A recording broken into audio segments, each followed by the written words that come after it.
Tēnā koutou katoa. Hello, everybody, Hello. and welcome to the fourth session of New Zealand National Flash Fiction Day Festival of Flash. This one is called Want and Whimsy, Bringing Imagination to the Page. It's a conversation about the fine art of play in content and form. I'd like to thank Michelle Elvey and all the rest of the team at National Flash Fiction Day New Zealand for inviting us to speak.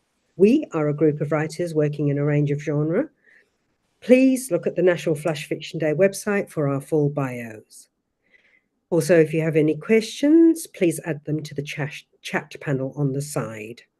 Joining me today are Alex Rees-Abbott, who writes novels and Flash, Janine Cherkan, who is writing memoir or creative nonfiction with a twist, Jordan Hamill is a writer, performer, co-editor of a climate change anthology.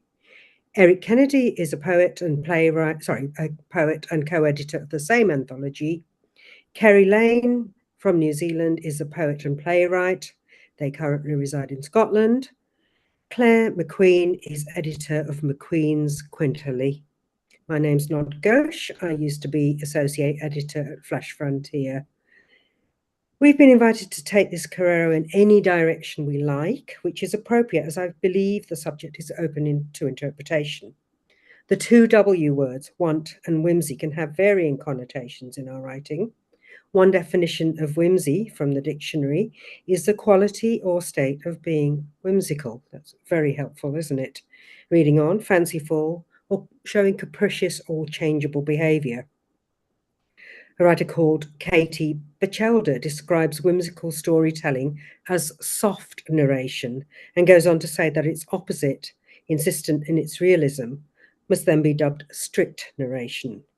My take on the use of whimsical style is that it can be used to convey a more serious meaning, the sugar in the medicine spoon, if you like.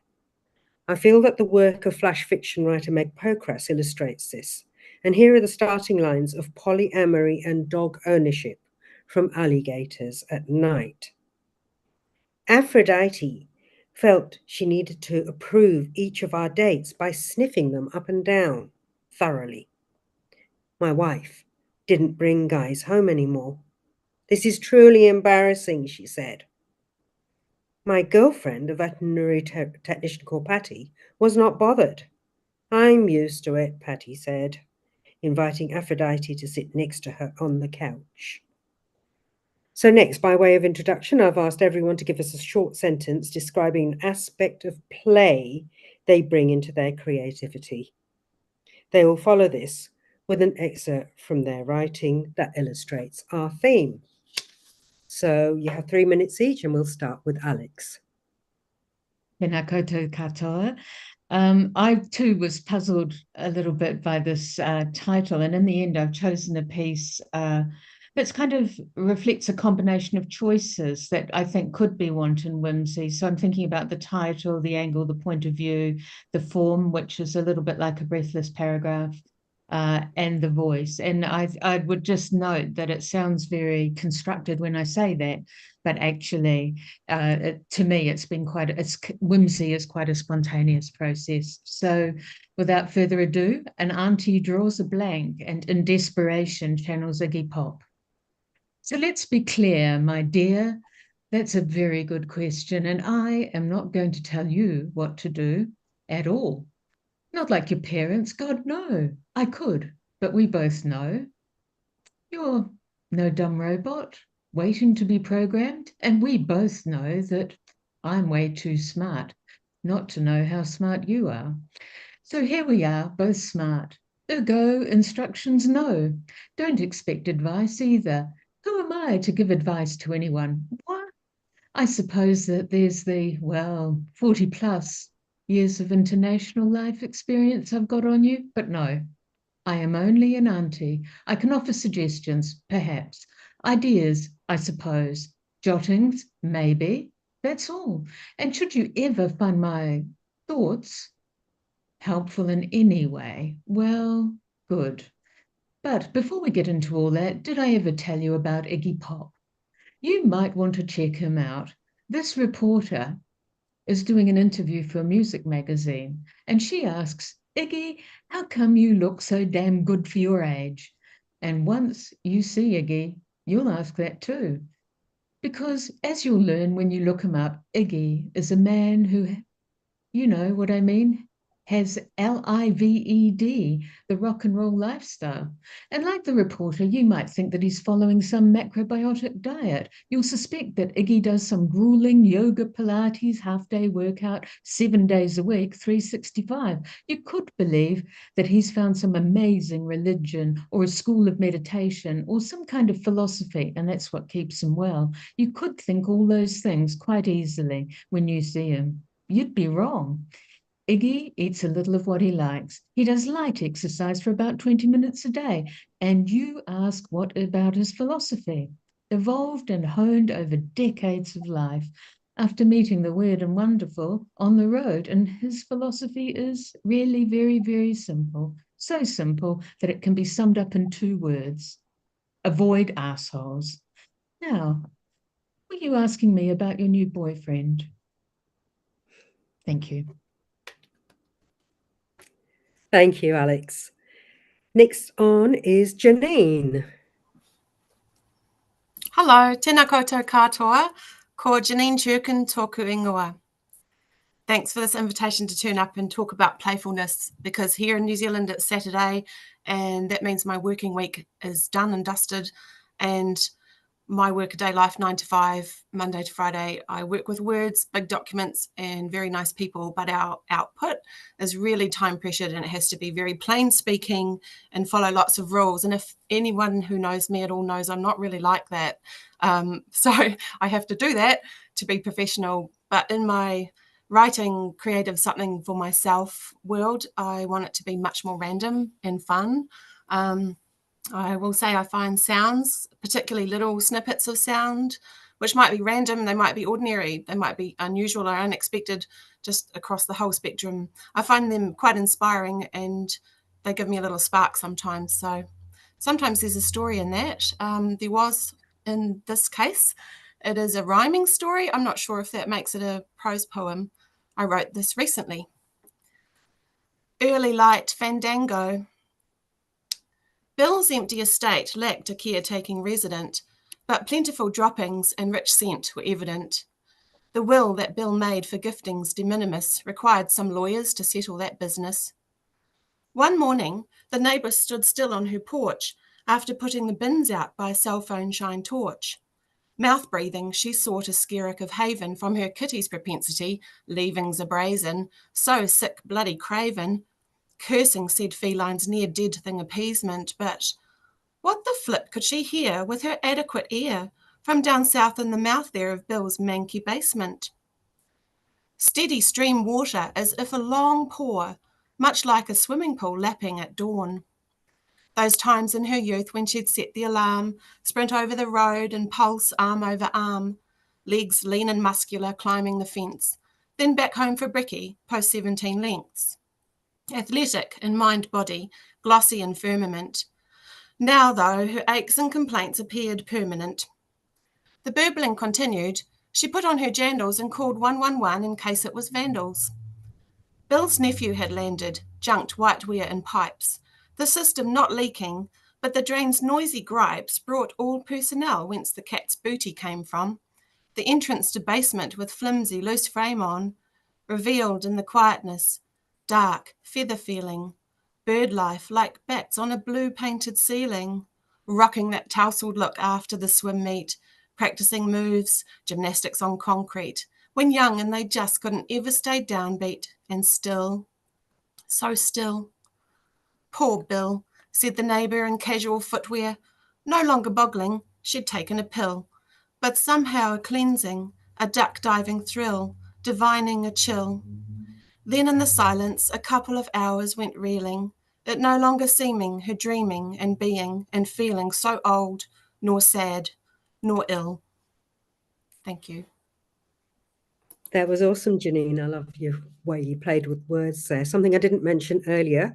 Our first 2 readers, Alex and Janine, are both shortlisted on this year's National Flash Fiction Day competition. So congratulations to the pair of you. Moving on to Jordan next. Welcome, Jordan. Kia ora koutou. Thank you, Nod. It's so lovely to be here. I'm currently in Michigan, in America. And yeah, this is great. This is such a nice way to connect to home. And I love the prompt, and I really liked what Janine said about play and sort of like the fun and randomness of it. And I was trying to think about what this like was something smart to say about play. And I really struggled, but I think for me, it is just randomness and fun. And so when I was searching for a piece to read, I found this. One of my professors used the power of technology to make like an automated poetry prompt generator, and it gives you like a type of poem, like a conceit and a subject matter and a technique to use, and you just sort of you can keep pressing it and it'll give you infinite options. And she gave me that when I was really sort of in a writer's block, and it kind of shook a few things loose for me. And I think that's the ability of play, is to kind of shake things loose and kind of make you feel like you're yourself again. And this is a poem that came out of that. So I thought I would read that. It's called How to Steal from the Gods During the Commercial Break. The two-piece TV host stops the wheel, tells me I won, the body I'll die in. Skin cells like an unpaid subscription not renewing, my widow's peaking, metabolism stick shift, clutch fucked, I'm sick of my own medicine. So I sprawl on the coffee table, a trussed lamb in a butcher's window. I am the hunted, some victor's feast ready to skip the formalities. I let it all hang out. Shirt buttons eject, loyal sailors leading a flesh mutiny. I offer myself to half-minute titans, eager to reap my fiscal remains. A Garamond vaporwave voice proclaims, I am still a modern man, delivers unto me a pill. No, a divine solution to our corporeal degradation, to no boners, depression, and hair loss. I become new keratin, a regiment of follicles, cock and nails, pissing freely on time's welcome mat. I'm all dopamine and secrets. Prometheus championing the hides of the still here. We don't inherit answers, we have to steal them. How to renew the self like liver tissue, how to solve the impermanence of fathers, how to keep them singing in a barbiturate chorus line, how to stay living. Inside every bloodless advertisement, whipping frisbees to Labradors, snorkeling with young mothers, shrugging death's handicap to shoot for par. I stalk the golf course like a generous pervert. I expose myself to silvered country club heroes, while eagles whine hungry in the rough. Still, I come to them, hairy, happy, hard, with the offer of a lifetime. Thank you all. So good to be here. Thank you so much, Jordan. That was great. And next we have Eric Kennedy. Kia ora koutou katoa, ko Eric Kennedy aho. I'm normally based in Otahi, Christchurch, but I'm coming to you tonight from Stoke-on-Trent, where it's 2 in the morning, which is fun. It's a great time for literature.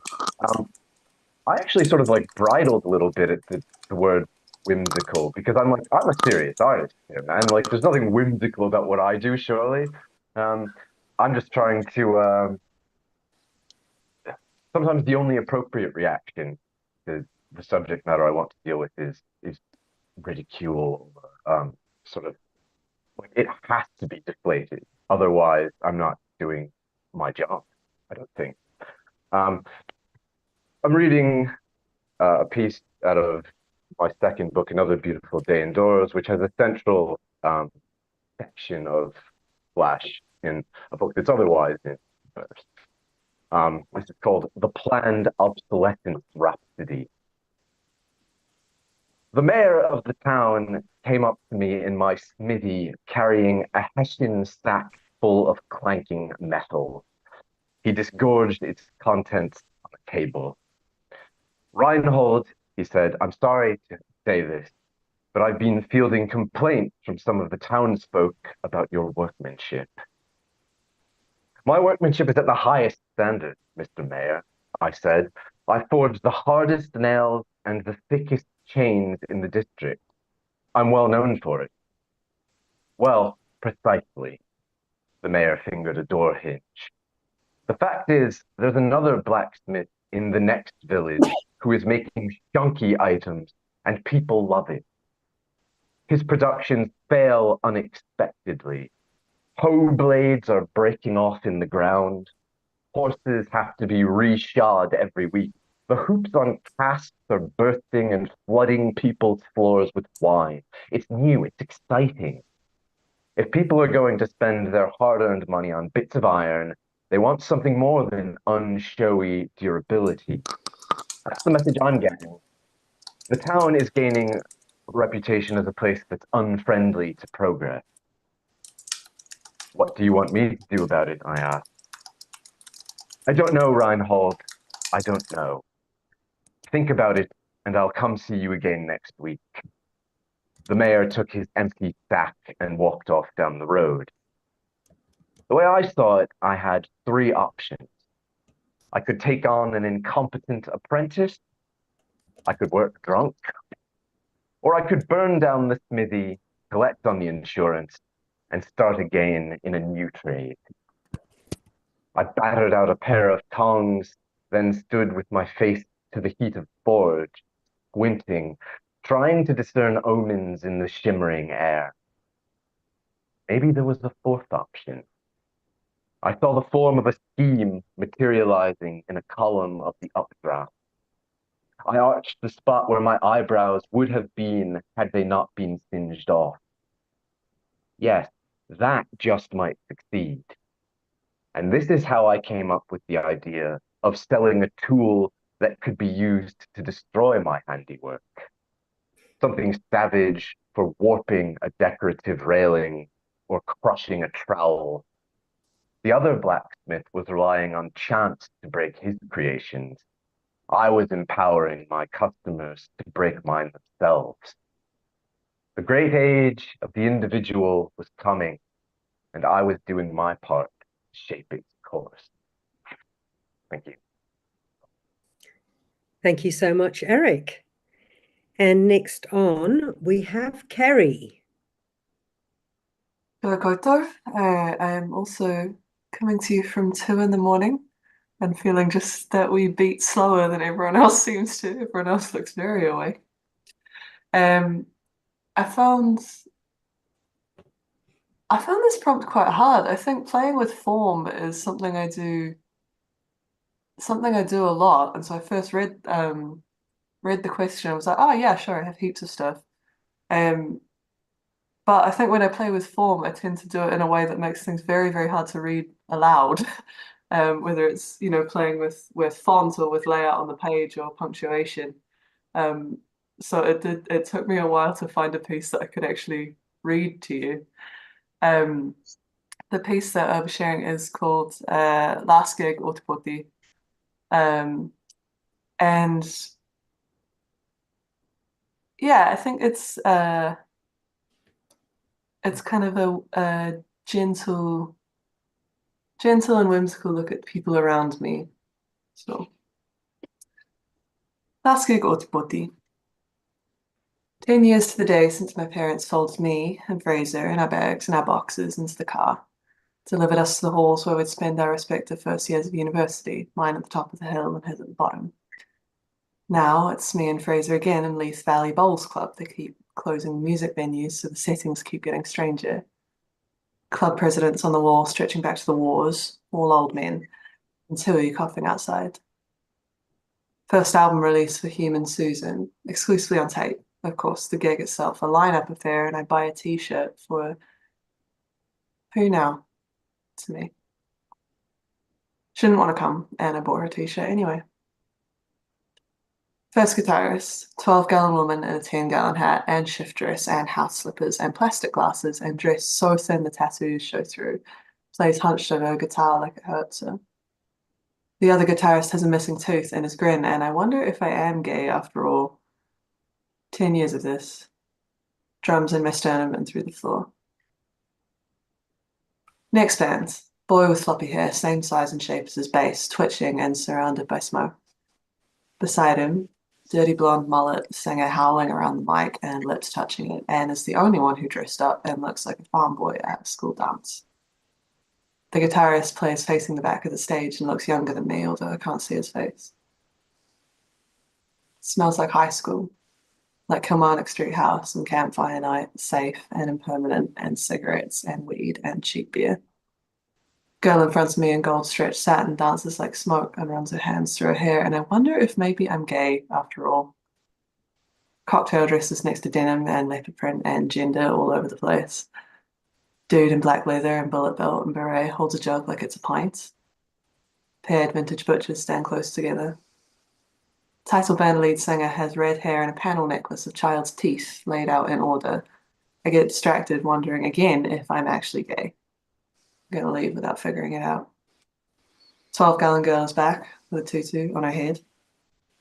Run into a couple of people I know, split sleeves and ears held together with safety pins. I spend the night ducking out to write things down and drive Fraser home in a borrowed car. Thank you. Awesome. Thank you so much, Kerry. Now, our final reader, Claire McQueen, we may have a slight technical problem. So, Claire, I'm going to just invite you to start talking to us so that we can make sure that we are getting you coming through okay. It's something to do with the way it's recording. And then once we get the go-ahead, if you could launch into your 3-minute section. Welcome, Claire. Oh, thank you, Nod. Can you hear me? I can hear you. Can Oh, everybody- good. Okay, good. So I shall just continue with my opening and Yeah, I'm not getting any messages yet. Hang on, just hold. Yeah, keep talking. okay. And, So we're still waiting for uh, the go ahead to about the recording. So just chat about nothing if you like now. well, well, Everybody's gonna have to take I, this. well, I can't remember that. I mean, that's so long ago. It's 9:30 here, and that's late for me. Yeah. But Tired. uh, who? I'm sorry. Did someone say something to me? No, I was just asking if you're tired. Oh, well, yes, I am actually. I am Yeah. wilting, but Yeah. this is one of my favorite subjects, so I'm sure So you're looking forward to I'm getting sure I going. can Yeah. I can well I hope that this will work. Yeah. I mean, I hope this works out okay. I'm so sorry to throw a wrench in the works with no video. Yeah. Okay, we can hear you. Off you go. Okay, off I go. So, Yeah. so especially as it relates to my journal, McQueen's Quinterly, I think my favorite aspect of play is the experimentation.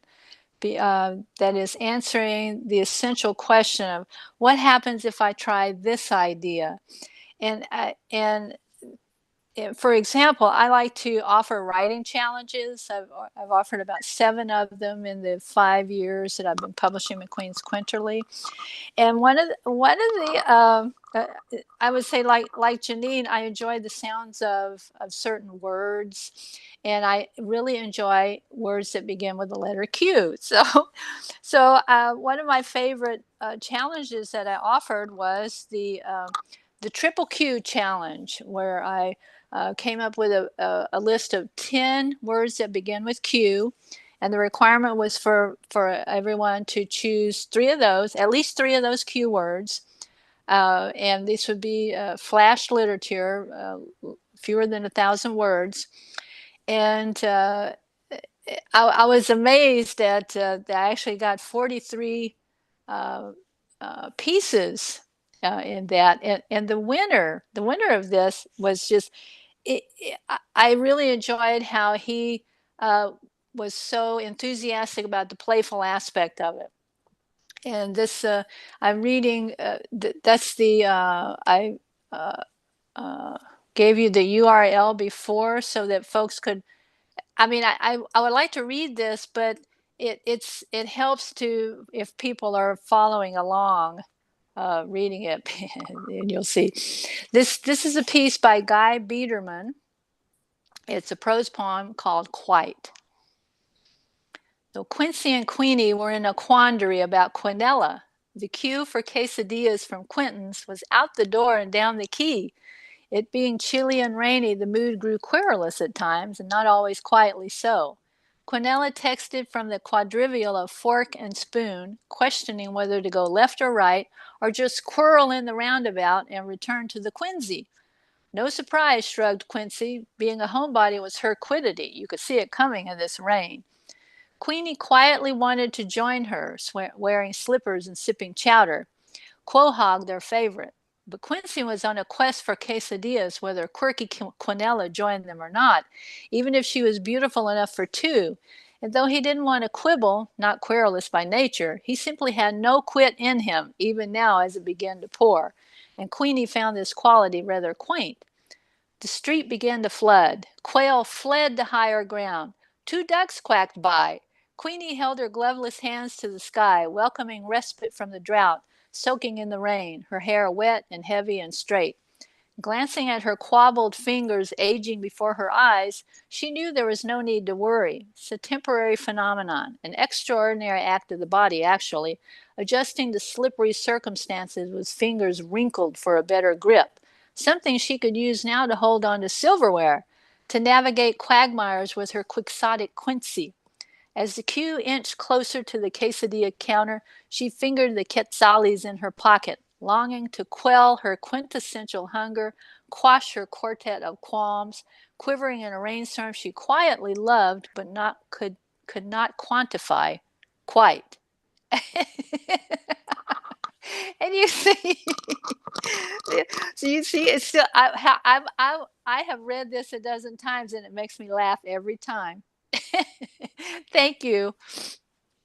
Thank you, Claire. I have no qualms about that being quite clever. If you could spell clever with you. You don't. Okay, so moving on.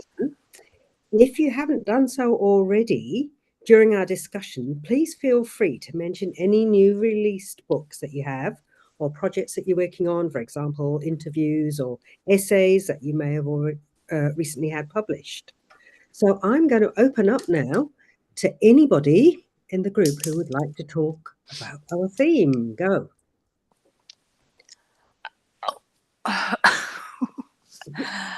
Silence.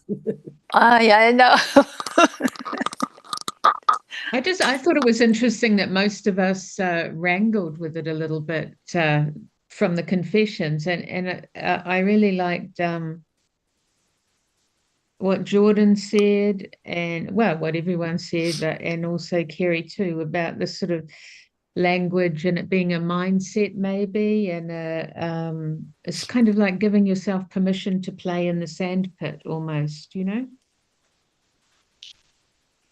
Yes, may I? I'm just going to jump in since Sure, I can't.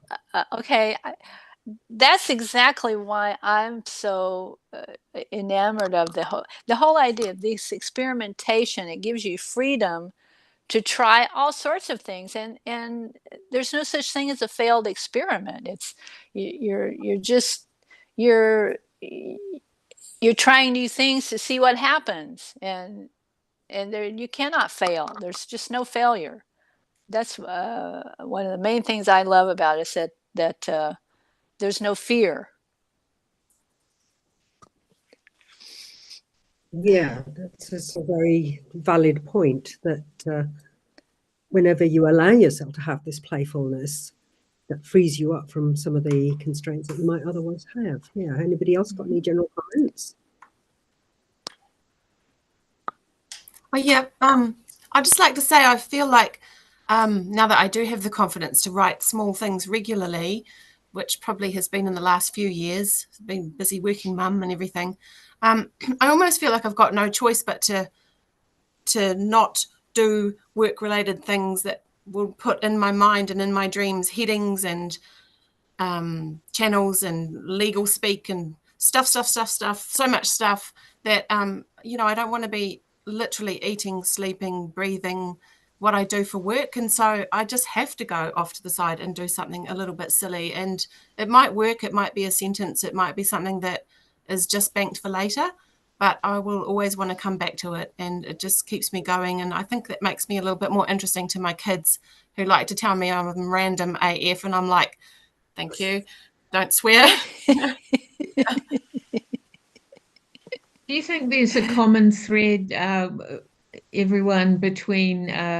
I'm just recalling something that somebody said to me about humor and comedy, and it feeling quite risky, and because everyone has a very clear sense of what comedy is, and is whimsy allied to that, and that sense of, I know that when I saw the thing, I was like, oh, what do I choose? I don't know. Oh, is that what I think that's whimsy, but would not think that was whimsy? It seemed a very subjective call.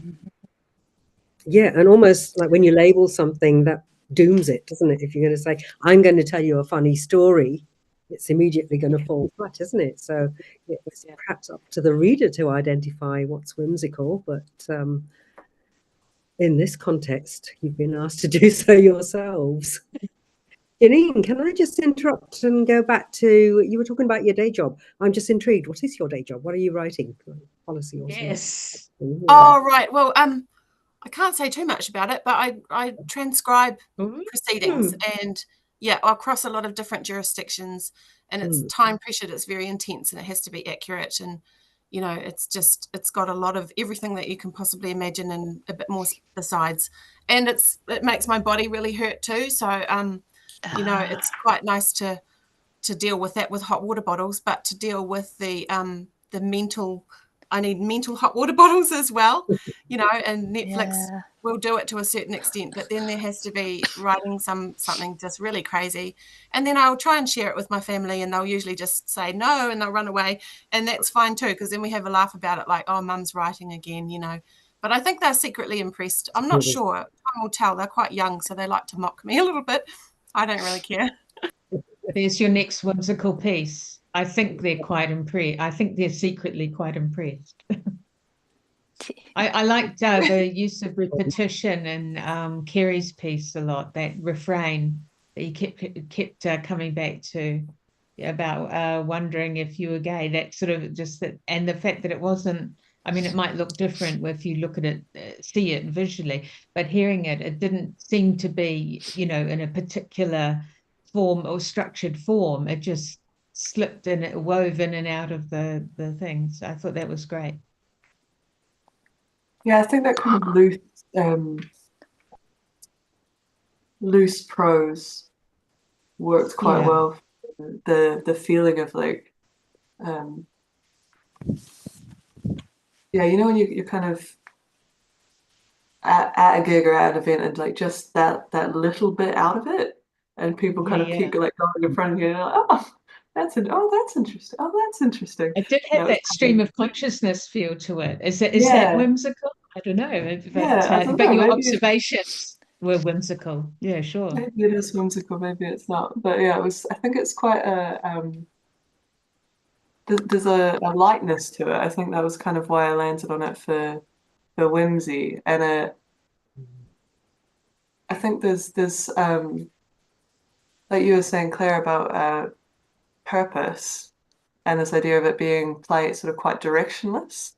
I think like that just seeing what comes and letting yourself be like pushed around in different directions, I think is part of what makes something feel playful to me, kind of regardless of what the content is. It's interesting because I feel like I'm interested in the fact that like spontaneity is being referred to as something that's potentially whimsical, but at the same time, we also saw pieces that were like incredibly carefully structured because of the constraints that the form imposed on them. So like you can't really write a very spontaneous poem with like 50 cue words in it. Like it's going to involve a certain amount of labor and painstaking. So there is a sort of tension there between the spontaneous kind of playful whimsy and the kind of like very careful, almost rococo whimsy. Yeah, I agree. I like that. And I have still a question. carry on. Yeah. Oh, I have a question that I wonder, speaking as an editor now, is that I wonder if, well, humor and this whimsical pieces and silly pieces of things that make you laugh are sometimes not considered serious literature, and I think that's a shame. And I think it might inhibit some writers from actually exploring this whole.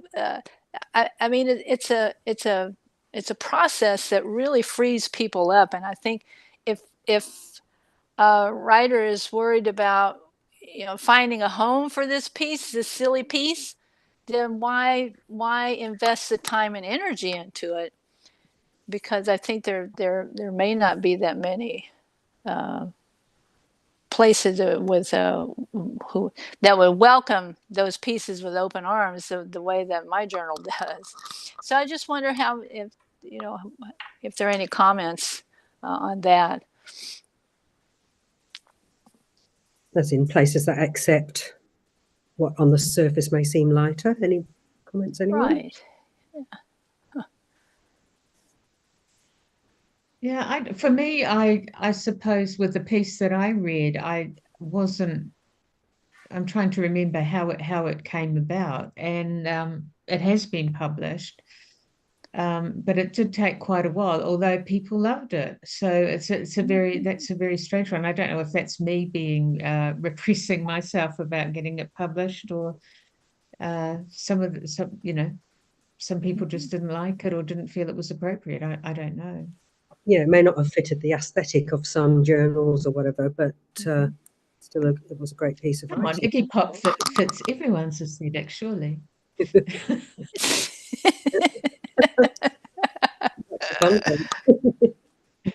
Jordan, we haven't heard much from you. I'm going to throw you in the spotlight. Please, throw away. I was thinking about this because I'm now in America, and I'd say, like, whimsy and humor and things like that are a big part of my work. And I was thinking about what Eric said somewhat facetiously about how he's not whimsical. He's a very serious writer and has a very serious job to do. And I do think to an extent, like, there's maybe more and more places that are sort of open to work that incorporates both. But I really wanted to hear from Eric and everyone else as well about, like, as maybe a writer who has whimsy in their toolbox and considers that maybe a strength and like a defining characteristic of some of their work, how you then like bring that into like the publishing space, like if you're putting together a collection or a book. Do you try to like tamp down the whimsy? Do you ramp it up? Do you consider how that will be perceived by like a publisher, by an audience, with respect to, your craft ability, your element, all the other things you do well, whether that somewhat like overrides it or takes away from it? I'm really curious. I mean, I think you've got to bring the question. serious, you've got to bring the gravitas as well to, like, for lack of a better word, prove that you can. So it's you're always trying to like write the last episode of Blackadder goes full or something, like a hilarious show, but then it like is like the saddest thing ever recorded. So it's like you if you can do both of those things, you've done something Is quirky safer than exciting. whimsical? Begins with a Q. Yeah, that wasn't deliberate. I think that might be a useful distinction, honestly. Like, I mean, we haven't, set out our terms from the very beginning, but I feel like, yeah, to me, quirky does sound a bit like it could be like zany, like it's not necessarily twee. Whimsicality almost has like a tweeness about it, I think. Yeah. You'd think it wouldn't sell well, but something that I'd come across when I was preparing for this is a response to something that the poet Holly McNish made to some of her work. You probably all heard of this person. She's a very good performer, and she has a very well-known ease of style. And she said recently on social media, quite a few guys after gigs have explained to me that my poems are actually quite political. I don't mind them explaining this to me, she continues. I think it's kind of cute. Like, I already knew that, of course, because I wrote the poems myself and intended them to be political. whilst giving the feel of being light-hearted pieces about my gran or fingering my own breasts.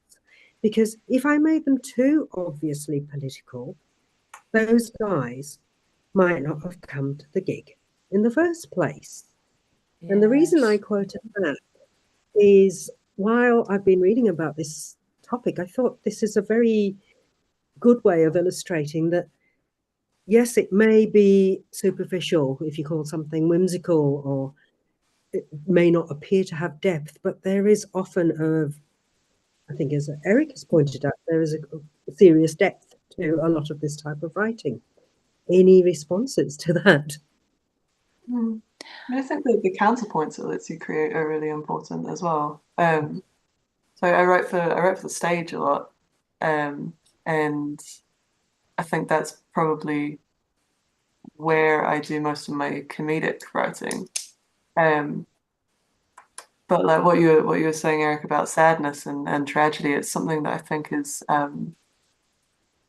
gets missed a lot. Is that, like, especially when you're doing character work, you need to make an audience laugh before you can make them cry. You actually can't go straight into the, like, here is my big tragedy. Like, you need to make people care. And the way you make people care is by making them smile. Like, you need to be able to do both. You can't write good tragedy if you can't write. It doesn't have to be like laugh out loud comedy, but I think that lightness and whimsy and connection, I think, is really, really necessary to make tragedy land.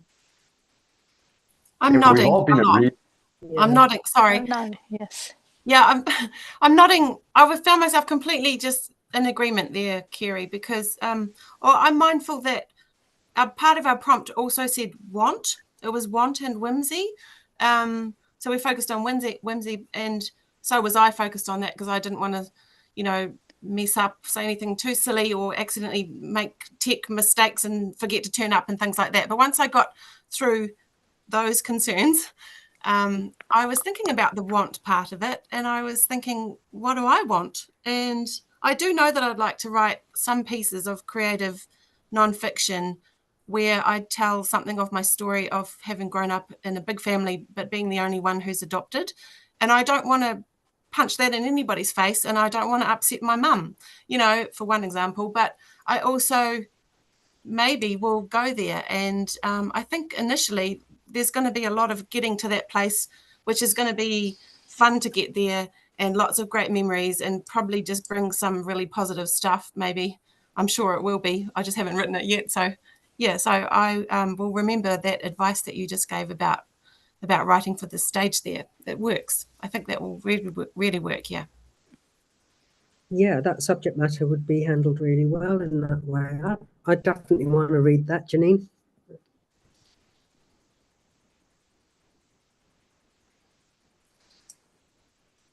Who's written something that started off as being quite serious and then ended up being whimsical, if you, for want of a better word, more light-hearted?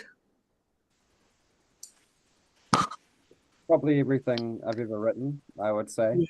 Yeah.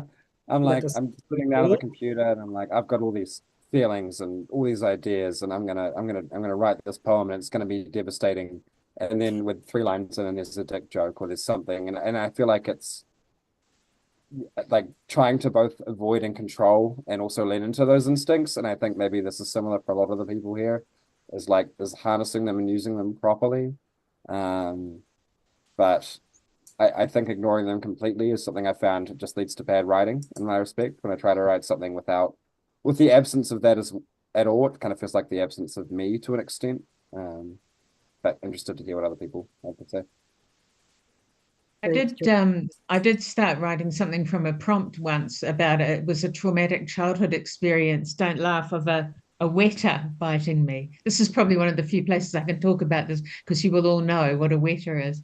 And it just, I don't know, it's what I started off by saying it at the top of the session, really, where I didn't set out to write a whimsical piece, but it just became in fact, Eric chose it and published it. Thank you, Eric. I think it was called The Birth of the Weta Liberation Front, or something like that, because it involved a girl who I never really liked. I was about 7 or 8, and her idea was to not help me get this weta off my hand, which was quite a freaky experience. But she wanted to go and get a jam jar to get the damn thing for show and tell. So it just went from bad to worse. So I just couldn't keep it serious, and it became sort of a slightly surreal, strange set of instructions. How big was it? If you hold out your hand, like, was it a giant weta, or show us? Oh, I hand. thought you meant the piece of work. It was Oh, about no, that no, big. the weta. I'm really interested in the weta. It's about that big. And the piece of No, work. the weta was, well, I was 7, so, and I don't have big hands, so it felt big enough. I can still feel it sometimes, actually, because it dug its claws in, or hooks, or whatever they're called, on the back of their legs. It was about almost as long as my finger. It was a tree weta. We were sent out, as New Zealand children are, to eat our lunch, or we were in those days, to get melanoma and sit under the stinky acacia trees. And the wattle of the acacia had tree wetas in it. But it came good because my friend Ginny rescued it and liberated it. So that was the birth of the Weta Liberation Front. I like the way everybody's more concerned about the weta than they are about you, Alex. I did notice that note. I just wasn't going to mention it. You were being kind. I was telling somebody about the session, and it must be my accent, because they said to me, "Wanton whimsy, is that like porn?" I like the way this is all deteriorating there. And is the lesser spotted tree weta in any way related to the bed weta? We could perhaps have sorry, carry on. I'm just thinking if I can. Yeah, here we go. It's sort of probably about that big. Oh. Maybe we should set a prompt, writing a whimsical story about creatures that have made their ways into our lives that we would rather weren't there. Sure. Yeah. All right. Does anybody else have prepared or would like to read a little piece of their work? Maybe something they're writing at the moment, if they've got anything to hand.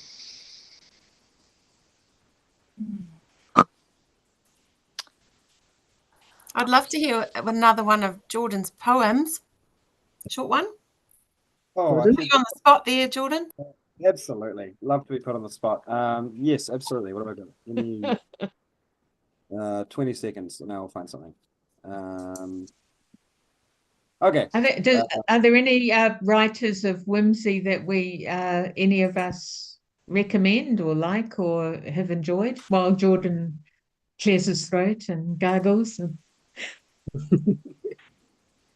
I've been reading loads of Selima Hill lately. So English prose and I guess Devon. She writes almost entirely in like 15-page sequences, often spoken by women or girls, often set at some kind of like Centrinian style school. And it's just like it's always like the perfect mix of the surreal but like the kind of lapidary. Like she's just a great turner of phrase. I've been really Can you put her name in the chat? well to Can you put her name in the chat for us? Yeah. I want to follow that up. Thanks, Eric. Yeah. Right. Jordan, are you ready? Absolutely. And the number one whimsical writer I always recommend people is Eric Kennedy, of course. Of course. But I was thinking about what we were talking about in terms of like the idea of like, or the conflation of like whimsy and spontaneity at times, and like the kind of the piece that was read, and like so many keywords like that's carefully crafted and beautiful and all of these things, but the content is whimsical, and I find that a really interesting sort of juxtaposition. And I used to really hate sonnets for a long time. And then recently, Diane Seuss, who's a wonderful writer, and I would recommend to anybody. She wrote an amazing book called Frank, and it's entirely in sonnets, and it kind of reframed what I thought a sonnet could be for me. And I wrote a series of sonnets as a result, and that brought me so much joy. And they're very kind of silly, they sort of follow a narrative, and that was kind of, I don't know, for me that was whimsy, I would say, for a while. The sonnets are based around a series of conversations between a speaker and a Zoom therapist, and they're all named after like different studies of various things. And this one is a word I made up called teratophilamatology, which means the science of kissing monsters. My Zoom therapist is tender under her Bill Clinton mask. Her retriever tongues the plastic wrinkles like a sloppy car wash. She makes me choose who tasted better, sexy Freddy Krueger or the Jaeger-bombed Leatherface that slapped the bouncer. How many people touch you each day? Did you know lipstick was invented to simulate a healthy vagina? I'm scared to tell her that's a myth, and how often have I hidden behind false mimicry? I tell her I'm too much my father and not enough my mother. She wants to know if they still have a sex life. Asks me why I never let men kiss me on the mouth. Let's circle back to my parents. My pestle shivers in the mortar as I crush cockroaches for carmine. Do you dine out on memory? Do you hold old love sacred like horror franchises? I fake bleed their spit like corn syrup, and I want none of them. I want all of them. I don't know how to love in daylight. She knows. Her retriever vomits gummy worms. Do you ever blossom as the monster in your own story? Thank you. Thank you, Jordan. I love the way you just pulled that out of the hat after being put in the spotlight like that. Very appreciated. Does anybody else have anything deep and meaningful to say about the subject? Otherwise, I'm going to offer up if anybody else would like to do a reading of their own work. If anybody has something to hand. I just want to pick up on something Jordan said about it being something that felt whimsical for a while. And I think, like, coming back to what I was saying earlier, I think that the idea of like letting things come and go feels really important. And I think I don't know, I think that is more linked to the playfulness. That doesn't feel like it's sort of intrinsically linked to lightheartedness or to comedy. It's kind of a yeah, I guess a gentleness and a kind of curiosity, like a willingness to just let things be what they are and nothing else. Sort of an energy of a piece. But of a process as well, like the idea that something can be whimsical because of your relationship with it in that moment. And if you'd maybe decided like, right, I'm going to write sonnets for the rest of my life, I'm a sonnet poet now, like you would have, that relationship would have changed. It would have become a different thing. Yeah, interesting. Well, if anybody wants to take me up on the offer of having another read, now's your chance. Otherwise, I've got a few housekeeping things to tell you all before we finish up. Any volunteers to read? Has anyone else got any authors that they would like to recommend or note? Good point. If you don't think of anybody immediately, we've still got a few more minutes to run. Just please add the links or the person's name in the chat.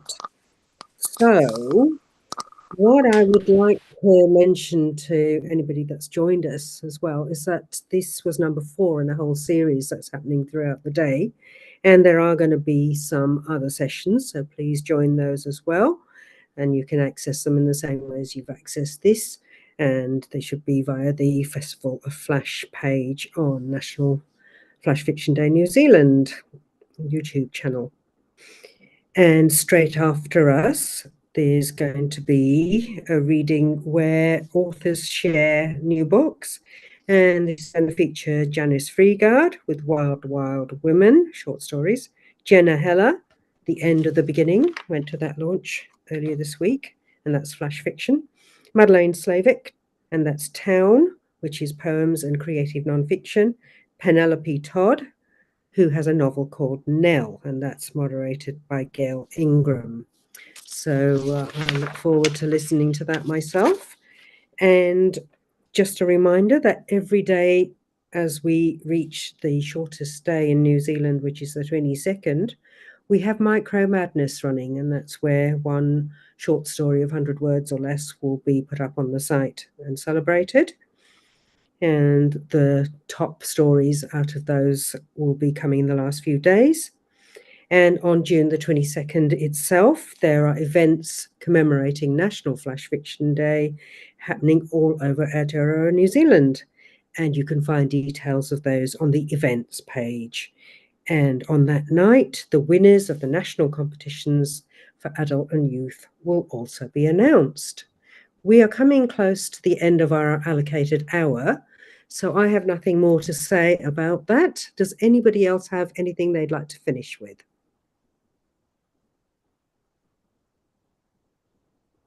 I don't think we came up with anything too definitive, and I think in light of what Kerry was saying, that could well be a very good thing, that it could be a temporal shifting nature of the work. I feel like we need another hour to like finally get into one, which obviously no one felt truly comfortable discussing because it's like it could be everything. So yeah, to be continued. Yeah. I wish this could morph into a workshop and we could all just write like something together, and then we could we could give ourselves a name like the something Liberation Front. That would be very fun, I reckon. Maybe next year. Weta and the letter Q. Well, I think that we should probably draw to a close then, because we're just about at the end of our session now. And so many thanks to everybody. That's Alex Rees-Abbott, Janine Chirkin, Jordan Hamill, Eric Kennedy, Kerry Lane, and the invisible Claire McQueen, who definitely is there, even though we can't see Claire's image. And thank you very much, National Flash Fiction Day New Zealand, for allowing us to have this discussion. My name's Nod Ghosh, and goodbye.